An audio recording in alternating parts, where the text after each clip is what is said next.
بسم اللہ الرحمن الرحیم.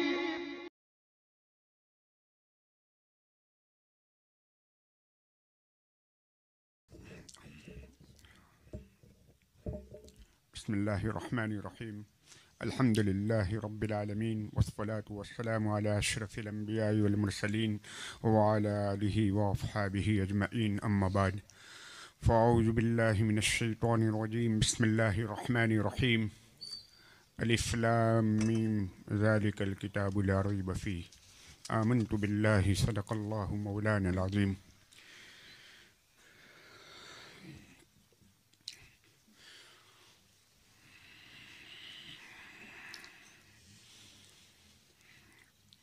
ایک مرتبہ ایک مولانا صاحب نیچی نگاہ کر کے بیان فرما رہے تھے.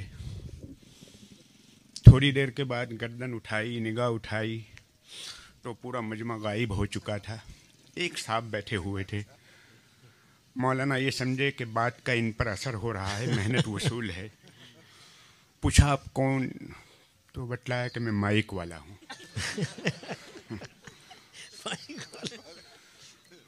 بھائیو، ہم مدرسین کی جماعت ایسی جماعت ہے، اللہ پاک قیامت قائم نہیں فرمائیں گے جب تک کہ ایک بھی بندہ زمین کے اوپر اللہ اللہ کہنے والا موجود ہوگا. ہم مدرسین کی جماعت بھی ایسی ہوتی ہے. جماعت الاولیٰ اخرى میں ایک طالب علم بھی اگر غور سے سنتا ہے تو الحمدللہ سبق جاری رہتا ہے. ماشاءاللہ ماشاءاللہ. وقت کی قلت ہے اور سب سے زیادہ اس وقت سہم فجر کی نماز کا ہے. اللہ تعالیٰ کو عافیت عطا فرمائے.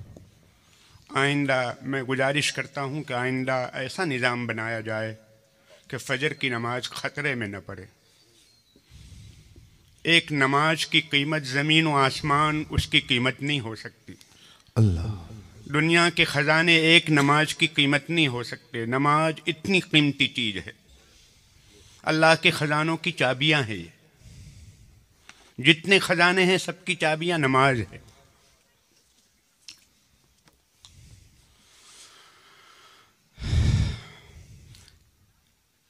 ہمارے سامنے مجلس محفل قرات اور مجلس شعر و شاعری، حمد و نعت، یہ اللہ کی دو بڑی نعمتیں ہیں، کتاب اللہ اور رجال اللہ. اللہ پاک کی یہ دونوں نعمتیں ہیں، دونوں کی بڑی اہمیت ہے. کتاب اللہ کی بھی اہمیت ہے، رجال اللہ کی بھی اہمیت ہے. کتاب اللہ کافی نہیں، رجال اللہ باقی نہیں. سبحان اللہ. اگر کتاب کافی ہوتی تو اللہ پاک آسمانوں سے کتابیں نازل فرما دیتے، رسولوں کو نبیوں کو نازل نہ فرماتے. کیا بات. سبحان اللہ. لیکن نبیوں کو نازل فرماتے، کتاب نہ ہوتی تو نبی باقی نہیں. حضرات انبیاء قد خلت من قبلہ الرسل پردہ فرما جاتے ہیں، باقی فقط اللہ کی ذات ہے. یہود نے کتاب کو اہمیت دی، رجال کو اہمیت نہیں دی. اپنے زمانے کے نبیوں کی قدر نہیں کی. حضرت موسیٰ علیہ السلام سے فرمایا اذهب انت واخوک اذهب انت وربک فقاتلا انہا ہنا قائدون. ہم تو یہاں بیٹھے ہیں، آپ جائیے. نبیوں کی جیسی قدر ہونی چاہیے وہ قدر ان کے دنوں میں نہیں تھی. عیسائیوں میں شخصیات کی قدر ہے، رجال کی قدر ہے، لیکن اس قدر میں بھی افراط و تفرید. حضرت عیسیٰ علیہ السلام کو یا تو اللہ کا بیٹا کہا، یا ثالث و ثلاثہ کہا، یا عین خدا کہا، اور کتاب کی حفاظت نہیں کی. رجال و شخصیات کی اہمیت تھی، قدردانی کی، لیکن کتاب کی اہمیت اور قدردانی نہیں. الحمدللہ اللہ پاک نے ہماری امت محمدیہ صلی اللہ علی صاحبہا الف الصلاۃ الف سلام، ان کو یہ توفیق عطا فرمائی کہ دونوں کو ساتھ میں لے کر چلتے ہیں. ماشاءاللہ. بیان اور واعظ ہو چکا ہے. ایک ایک نعت اور ایک ایک حمد اپنے ضمن میں بیان اور موعظت کو لیے ہوئے تھی، اور ایک ایک قاری کی قرات ایک عظیم پیغام کو لیے ہوئے تھی، بس اب اس وقت میرا کام ہے تشکیل کرنا. بیان ہو جانے کے بعد تشکیل باقی رہتی ہے تو میں تشکیل ہی کروں گا. قرآن مجید کے حوالے سے حضرت تھانوی علیہ الرحمہ فرماتے ہیں امت کے ہر طبقے نے کوتاہی کی ہے. یا اللہ. امت کا ہر طبقہ قرآن مجید کے بارے میں حوالے سے کوتاہ واقع ہوا ہے. یا تو کوئی قرآن مجید کی تلاوت کے بارے میں کوتاہ واقع ہوا ہے، تلاوت کی فرصت نہیں. آج دیکھ لیجئے کتنے گھنٹے ٹیکنالوجی کے پیچھے، ٹویٹر، فیس بک، معلوم نہیں کیا کیا آلہ بلائیں ہیں. یہ یوروپ کے بہت زہریلے سانپ ہیں. کتنے لوگوں کا ایمان چھین لیا ہے، اس کے پیچھے ضائع ہو رہا ہے. لیکن توفیق نہیں تو قرآن مجید اٹھانے کی توفیق نہیں ملتی. میرے بھائیو، ہمارے ناپاک ہاتھ، ناپاک آنکھیں اور کان اس قابل نہیں تھے کہ ہم قرآن مجید کو چھوٹے. پوری کائنات مخلوق ہے، فانی ہے. یہ جتنی چیزیں نظر آتی ہے، زمین، آسمان، چاند، سورج، پہاڑ، دریا، انسان، چرند پرند، یہاں تک کہ حضرات انبیاء، کعبۃ اللہ، ملائکہ، جنت کی نعمتیں، عرش، لوح و قلم، یہ سب فانی. اس کائنات میں اگر کوئی چیز اگر باقی اور مخلوق اور وہ خالق کی صفت ہے تو وہ کلام باری. کلام باری، قرآن مجید، یہ مخلوق نہیں ہے، یہ خالق کی صفت ہے، اللہ کی صفت ہے. صفت اور موصوف یہ دونوں میں عینیت ہوتی ہے، دونوں کا مصداق ایک ہوتا ہے. جو رحمان ہے وہی اللہ، جو اللہ ہے وہی رحمان ہے. دونوں کا مصداق ایک ہوتا ہے، معنی الگ ہوتا ہے. اللہ میں الوہیت، رحمان میں رحم کا مادہ ہے، باقی دونوں کا مصداق دونوں ایک ہی ذات کے لیے ہے. تو پوری کائنات مخلوق ہے، قرآن مجید یہ خالق کی صفت ہے، مخلوق نہیں ہے. قیامت کے دن، قیامت کا جب زلزلہ واقع ہوگا، اس وقت اللہ پاک پوری کائنات کے اوپر فنا طاری فرمائیں گے. قرآن مجید کے نقوش کو اللہ پاک اٹھا لیں گے، حروف کو، نقوش کو، اس کے لیٹرز کو اللہ پاک اٹھا لیں گے، اور پھر بعد میں وہ کاغذ کے اوپر قیامت طاری ہوگی، اس پر فنا طاری ہوگی. قیامت کا زلزلہ بھی قرآن مجید پر اثر انداز نہیں ہوگا. الحمدللہ یہ قرآن مجید کی جو دولت ہمارے ہاتھوں میں ہے، میں یہ کہہ سکتا ہوں کہ گویا ہماری لاٹری لگ چکی ہے. ایک مزدور پیشہ آدمی جن کے پاس نانے جوی نہیں، شام کو کھانے کو روٹی نہیں، اور لاٹری لگ جاتی ہے کروڑوں کی. اللہ پاک نے ہمارے ہاتھوں میں قرآن مجید دیا، یہ گویا ہماری لاٹری لگ چکی ہے. اگر اللہ سے بات کرنا ہو تو نماز میں آ جائیے، اور اگر آپ یہ چاہیں کہ اللہ آپ سے بات کریں تو قرآن مجید لے کر بیٹھ جائیے. لہذا سب سے پہلے نمبر پر میری عاجزانہ درخواست ہے کہ ہم اپنا یہ پروگرام بنائیں، گھر کا یہ نظام بنائیں. یا تو چائے ناشتہ نہیں کریں گے جب تک کہ قرآن مجید کی تلاوت نہ ہو، یا کم از کم ہم اپنے کام کاج میں نہیں لگیں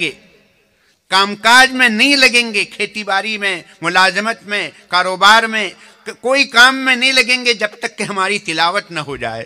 صبح سب سے پہلے انشاءاللہ ہماری تلاوت ہوگی. ہاتھ اٹھائیے اللہ کی بارگاہ میں. اللہ تبارک تعالی ہمیں توفیق عطا فرمائے. کم از کم آدھے پارے کی تلاوت کسی بھی حال میں ہونی چاہیے انشاءاللہ. دوسرے نمبر پر جو کوتاہی ہو رہی ہے، ایک طبقہ قرآن مجید پڑھتا ہے لیکن صحیح قرآن مجید نہیں. میرے بھائیو، ورتل القرآن ترتیلا، صحیح قرآن مجید کی محنت اور کوشش ہونی چاہیے. یہ حضرات قراء کی قراءتیں، یہ خاص طور پر ہمارے لیے میسیج ہے، پیغام ہے. تھوڑی سی محنت کی ضرورت ہے. 28 حروف، میں سمجھتا ہوں 20 حروف بہت آسانی سے ادا ہو جاتے ہیں، مشکل سے 8 حروف بچتے ہیں. اگر ایک ہفتے کے لیے روزانہ 1 گھنٹے کی محنت ہو تو 8 حروف صحیح ہو جائیں گے. اور اگر کوئی کمزور واقع ہوا ہے تو 8 دونی 16، 15، 2 ہفتے کی ضرورت ہے. 2 ہفتے میں انشاءاللہ قرآن مجید صحیح ہو سکتا ہے. ضرورت ہے ہم اپنے علاقے کے قراء، حفاظ، علماء، مدارس، ائمہ، ان سے فائدہ اٹھائیں. پہلے نمبر پر تلاوت، دوسرے نمبر پر صحیح تلاوت، تیسرے نمبر کی ضرورت ہے عمل. ایک طبقہ وہ ہے جو قرآن پڑھتا ہے، صحیح قرآن مجید پڑھتا ہے، لیکن عمل کی توفیق نہیں، عمل کی پیش قدمی نہیں. کوشش کی جائے یہ قرآن مجید کا جو سسٹم ہے، قرآن مجید کا جو پروگرام ہے، اس کو نافذ کیا جائے دنیا کے سامنے. پارلیمنٹ کے اندر ایک غیر مسلم خاتون نے کہا کہ قرآن مجید کے اوپر ہمیں گرو ہے، فخر ہے. قرآن مجید یہ ایڈوانس رولز ہے، کہا کہ اس کے قوانین بہت فائق ہیں. ایک غیر مسلم خاتون یہ کہتی ہے کہ قرآن مجید کے قانون، اس کے قاعدے یہ پوری دنیا کے اوپر فائق ہیں. یہ کیسے ہوا؟ پچھلے دنوں میں نکاح و طلاق کے بارے میں جب بہت زیادہ پروپیگنڈا کیا گیا، اسلامی نظام طلاق اور اسلامی نظام نکاح کے اوپر جب کیچڑ اچھالا گیا، تو پھر لوگ مجبور ہوئے کہ دیکھیں، مطالعہ کریں کیا ہے قرآن مجید کی تعلیمات، اسلام کا نظام طلاق کیا ہے. انہوں نے مطالعہ کیا تو قرآن مجید نے ان کو کھینچ لیا. وہ عورت کہتی ہے کہ میں نے قرآن مجید کا مطالعہ کیا، بغور مطالعہ کیا ہے. قرآن مجید نے ان کو کھینچ لیا. ارے کوئی کسی بھی نیت سے قرآن مجید کو اٹھائے، انشاءاللہ وہ قرآن مجید کا گرویدہ ہو کر رہ جائے. اللہ اکبر.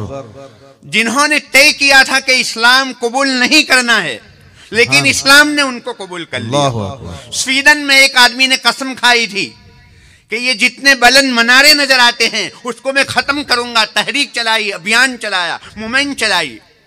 آج اس وقت اللہ نے ان کو اسلام کی دولت عطا فرمائی. اس نے طے کیا ہے کہ دنیا کی سب سے بڑے منارے والی مسجد میں اللہ اکبر، سبحان اللہ. ایک دبئی کا ایک نوجوان سلمان نامی امریکہ جا رہا تھا. پیرس میں ایک پادری کی ملاقات ہوئی. دونوں ایک ساتھ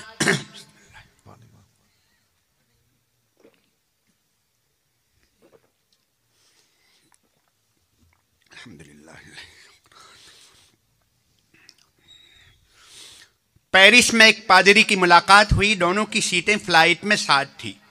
سلمان نامی صاحب نے ان کو پوچھا کہ آپ کہاں سے آ رہے ہیں؟ کہا کہ میں ایسٹ افریقہ سے آ رہا ہوں.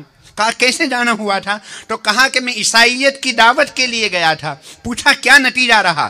کہا کہ 4 لاکھ آدمیوں کو میں عیسائی بنا کر آ رہا ہوں. سلمان صاحب نے ان سے کہا آپ مالک سے روزانہ، پہلے تو کہا کہ آپ اسلام قبول کیجئے، تو کہا کہ میں آپ کے مذہب کو باطل اور ناحق سمجھتا ہوں، میں اسلام قبول نہیں کرتا. سلمان صاحب نے ان کو ایک جملے کی دعوت دی کہ آپ روزانہ مالک سے ایک مرتبہ یہ دعا کر لیا کیجئے کہ اللہ مجھے حق اور صحیح راستہ دکھا دے، مجھے صحیح راستہ دکھا دے. ایک مرتبہ مالک کے سامنے یہ دعا کر لیا کیجئے. 1 سال کے بعد سلمان صاحب کے اوپر وہ پادری کا فون آیا اور کہا کہ میں نے اسلام قبول کر چکا ہوں، اور میں اب طے کر چکا ہوں کہ جن 4 لاکھ آدمیوں کو میں نے عیسائیت کی دعوت دی تھی، میں وہاں جا کر ان کو ایک ایک کو اسلام کی دعوت پہنچاؤں گا. اللہ اکبر. میرے بھائیوں، واقعات اتنے ہیں، فجر کی نماز ہو سکتی ہے، لیکن ہمیں سوچنا یہ ہے کہ ہمارا کتنا حصہ ہے. اللہ. میں کوساری کے نوجوانوں سے، مسلمانوں سے خاص طور پر ایک امید رکھتا ہوں